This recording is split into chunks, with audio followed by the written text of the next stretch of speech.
the Long Island Sound and the East River and this whole area cleaned up, trying to teach people or show people how nice the water is around here and to let them work with us to clean it up. The river has been around for about 15 years. Oh, you didn't take the nice coconut smelling stuff. Go for that. The Hawaiian chocolate.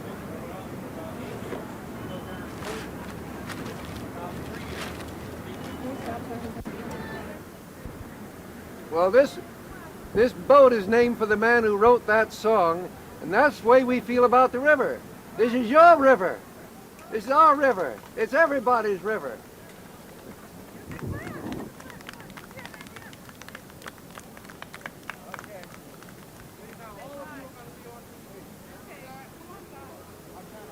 Some extraordinary pictures. Look at that picture there. Isn't that a great one? Oh, looks like they're collected from all over. Yeah. We did a couple interesting things. I never would have done this.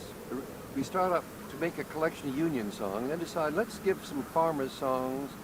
And then Bernice Regan says, if you don't have pictures of the working people who weren't allowed to be in unions, the women and minorities, that's not much of a working people songbook. So the first chapter starts off with American Indian songs, slave songs, and women's songs. Second chapter gets up to the unions. And we end up doing an interesting thing. We put small business blues. Because I realize if this world's going to be saved, the small business people are going to have to realize that they're being put out of business by the multinationals just as much as everybody else. And their interest is with the working people, not with Reagan. It's a good song, incidentally. They're the ones that can decentralize. Yeah, that's right. Ronnie Gilbert sings this everywhere. First dollar on the wall makes you feel like standing tall. Come on. Don't say America's gone lazy, it's the economy gone crazy. And if we don't make a change, we got to lose. We got the small business blues.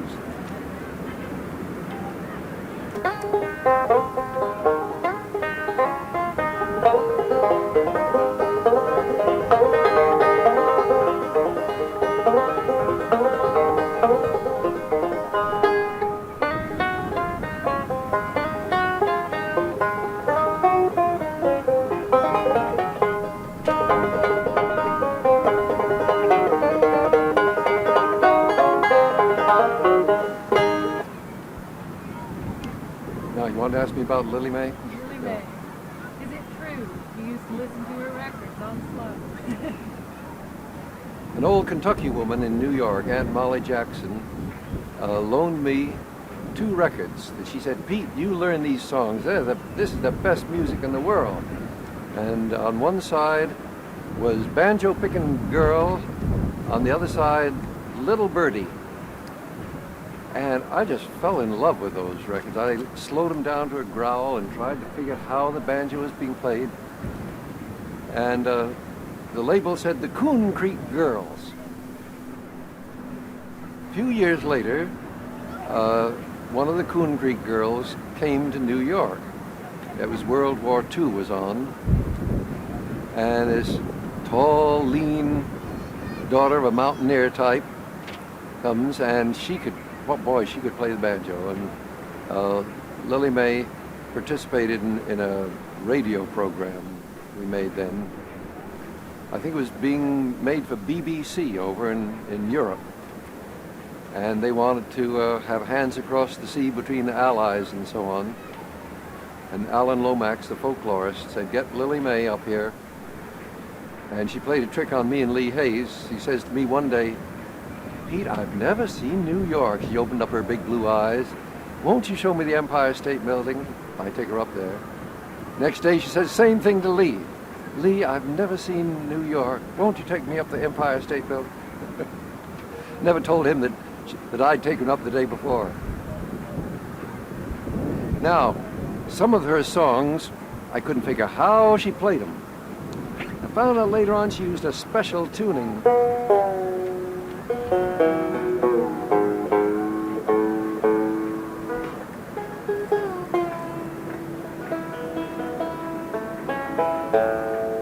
Now you can play Little Birdie.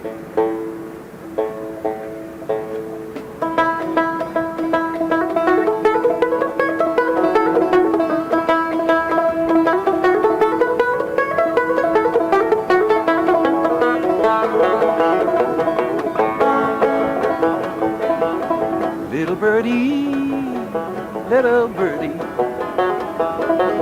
what makes you fly so high? It's because I'd be a true little bird and do not fear to die.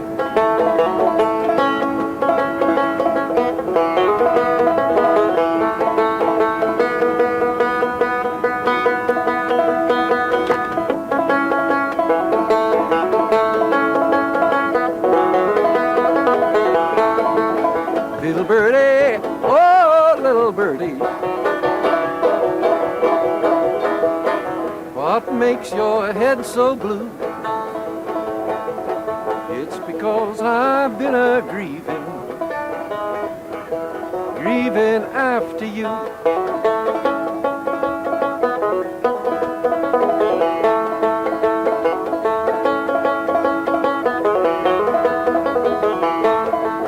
Little birdie, oh little birdie, what makes your head so red? Well, after all that I've been through, it's a wonder I ain't dead.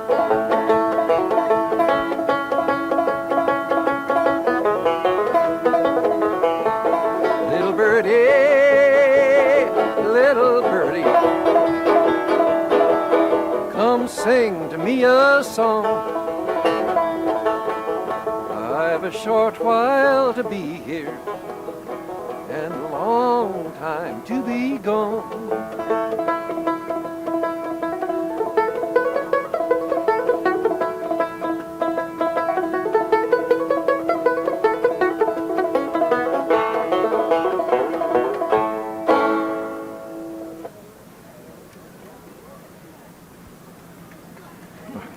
Oh, thank you.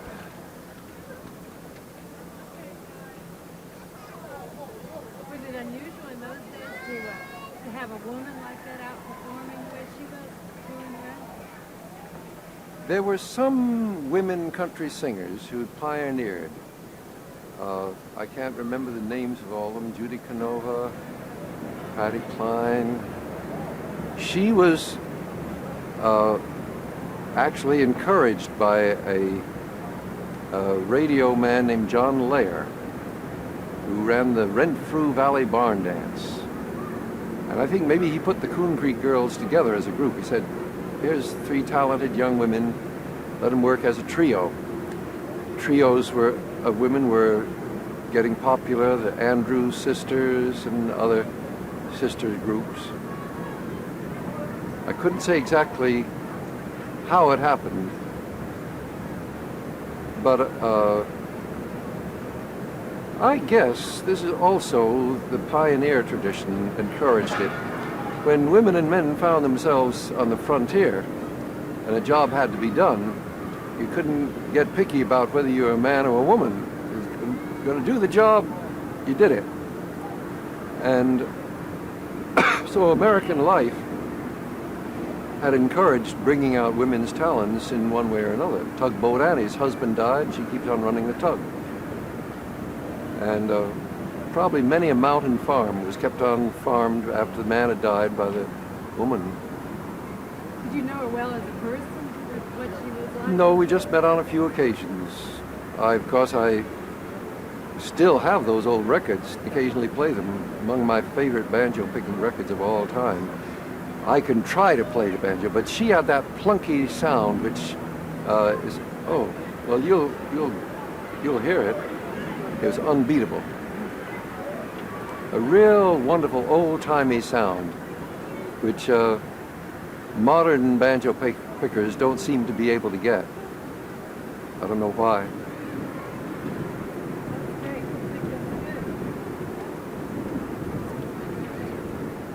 I doubt they ever met each other, but perhaps in Kentucky they listen to the Renfrew Valley Barn Dance.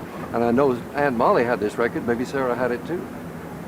Tell us again how that song inspired you. You should know that Sarah Gunning was inspired to write a song called "I'm Going Around the World, Baby Mine. I'm Going to Organize," from a popular country record called Banjo Pickin' Girl. Lily Mae Ledford and the Coon Creek Girls recorded it in the late 30s. And it was one of these fine old-time banjo pieces. And Lily Mae hollered out with full enthusiasm, and Sarah just picked up on it and started making up some new verses. Great old tradition. New verses to old tunes. I once asked my father why other countries didn't do this so much. He said, well, some parts of the world do. Africa, there's a strong tradition, and in Ireland and Scotland, there's a strong tradition. France, too, and Germany. But I said I went to Japan, and I said, why didn't you put new words to some of your beautiful old melodies? Ah, he said, there the old is so very old, and the new is so very new. It's hard to make the leap.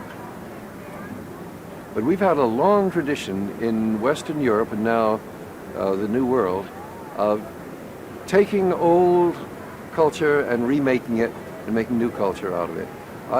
I'm of the opinion that anthropologists will decide this has been Europe's great contribution to the world, knowing when to swipe a good idea. Sailing.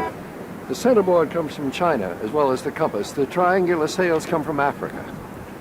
The shape of the boat came more from Greece or the Phoenicians, with a little bit added from the Vikings. Most of the words we use are Viking words, because the Vikings came to England and King Alfred co-opted him. He said, look, become Christian, we'll stop fighting. So the Vikings probably said, Christian, schmishten, who cares, as long as we're here. And they were very good sailors, and that's why the English became good sailors. The word mast is a Viking word, skipper, tiller, starboard, all Viking words. Now I have a friend who taught his scouts to build a Viking ship in Denmark. He said, we took our boat to Newcastle. I said, everything you learned about sailing, you learned from us. They didn't want to hear it, but it was true. Well, it's important to mix history, the past and the present, to know where we've been. It's not easy. In most early societies, if it was strange, it was evil. And it was an astonishing development of the Mediterranean area. I say it may be strange, but maybe we can steal it and use it. Whether it's Egyptian or Roman or Turkish or African or whatever it is. I made up a song based on this. I sing it all the time. How'd it go?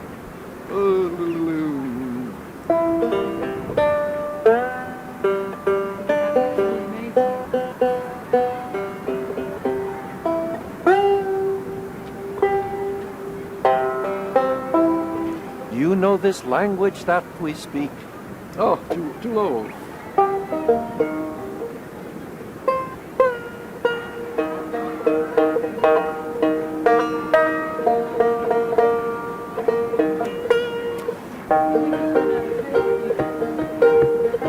You know this language that we speak is part German, part Latin, and part Greek, with some Celtic and Arabic all in the heap, well amended by the folks in the street. Choctaw gave us the word okay. Vamos is a word from Mexico way. And all of this is a hint, I suspect, of what comes next. I think that this whole world, soon, mama, my whole wide world, soon, mama, my whole world, soon gonna be get mixed up. I like Polish sausage, I like Spanish rice, pizza pie is also nice. Corn and beans from the Indians here, washed down by some German beer. Marco Polo truffle by camel and pony, brought to Italy the first macaroni, and you and I, as well as we're able, put it all on the table. I think that this whole world soon, mama, my whole wide world, soon, mama, my whole world, soon gonna be get mixed up. You can sing it with me. Soon, mama, my whole world, soon, mama, my whole wide world, soon, mama, my whole world, soon gonna be get mixed up. There were no red-headed Irishmen before the Vikings landed in Ireland. How many Romans had dark curly hair before they brought slaves from Africa? No race of man is completely pure, nor is anyone's mind, and that's for sure. The winds mix the dust of every land, so will woman and man. I think that this whole world, soon, mama, my whole wide world, soon, mama, my whole world, soon gonna be get mixed up. Oh, this doesn't mean we must all be the same. We'll have different faces and different names. Long live many different kinds of races, and difference of opinion, that makes horse races. Just remember the rule about rules, brother. What's right with one is wrong with another. And take a tip from La Belle France. Vive la France, I think that this whole world, soon, mama, my whole wide world, soon, mama, my whole world, soon gonna be get mixed up. Soon, mama, my whole world, soon, mama, my whole wide world, soon, mama, my whole world, soon gonna be get mixed up.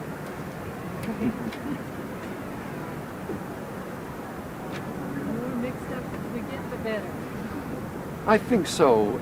There's times to be pure, but this is a particular time in history when we have to learn from each other. I really do hope that we don't completely forget some of the pure things from time to time. Oysters and ice cream don't make as good a combination. I'd rather eat raw oysters by themselves and eat ice cream by itself. We need more tolerance in Yeah. the world.